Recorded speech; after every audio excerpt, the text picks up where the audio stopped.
নমস্কার, কেমন আছেন সবাই? রামানুজের রান্নাঘরে সবাইকে স্বাগত। চলে এসেছি একটি নতুন রেসিপি নিয়ে। আজকে আপনাদের বানিয়ে দেখাবো হচ্ছে পটলের মালাইকারি। পটলের মালাইকারি বানানোর জন্য ছোট ছোট পটল নিয়ে নিয়েছি, দেখতে পাচ্ছেন। আর নিয়ে নিয়েছি হচ্ছে নারকেলের দুধ। নারকেলটাকে কুড়িয়ে দুধ বের করে নিয়েছি। আর এখানে নিয়েছি হচ্ছে কাজু বাদাম বাটা। আর এখানে নিয়েছি আদা আর কাঁচা লঙ্কা বাটা। আর রয়েছে গোটা গরম মশলা, তেজপাতা, বিভিন্ন মশলা, চিনি, নুন, তেল। চলুন পরবর্তী পর্যায়ে চলে যাবো।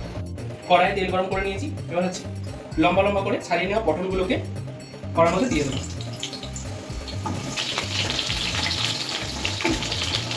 পটলটা ভেজে নেবো, তার জন্য দিয়ে দিচ্ছি সামান্য নুন,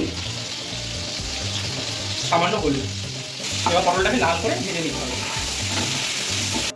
পটলগুলোকে লাল করে ভেজে নিয়েছি, এবার হচ্ছে তুলে নেবো। পটলগুলোকে তুলে নিয়েছি। ওই কড়ার মধ্যেই তেলের মধ্যে দিয়ে দেবো হচ্ছে গোটা গরম মশলা, তেজপাতা। এবার কড়ার মধ্যে দিয়ে দেবো কাজু বাদাম বাটাটা। এবার দিয়ে দেবো হচ্ছে আদা কাঁচা লঙ্কা বাটা। দেবো এবার হচ্ছে স্বাদ পরিমাণে নুন, সামান্য হলুদ আর সামান্য লঙ্কার গুঁড়ো। এবার সমস্ত উপকরণ ভালোভাবে কষিয়ে নেবো।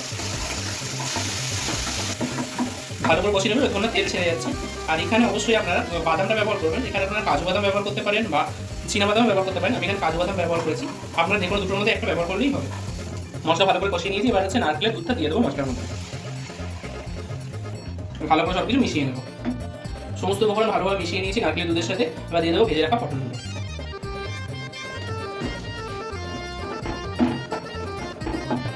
এবার 3 থেকে 5 মিনিটের জন্য ঢাকা দিয়ে দেবো। 5 মিনিট পর ফিরে এসেছি, দেখতে পাচ্ছেন প্রায় তৈরি হয়ে এসেছে আমাদের পটলের মালাইকারি। মাখা মাখা হয়ে এসেছে। এবার এর মধ্যে দিয়ে দেবো হচ্ছে সামান্য চিনি। চিনিটা দিয়ে দিয়েছি। এবার একটু নেড়ে চেড়ে নামিয়ে নেব। নামিয়ে নিয়েছি আমাদের পটলের মালাইকারি। উপর দিয়ে একটু ফ্রেশ ক্রিম দিয়ে দিয়েছিলাম। যদি ভিডিওটি ভালো লেগে থাকে তাহলে একটি লাইক, কমেন্ট, শেয়ার করে দেবেন। পাশাপাশি আমাদের চ্যানেলকে সাবস্ক্রাইব করে দেবেন। Thanks for watching.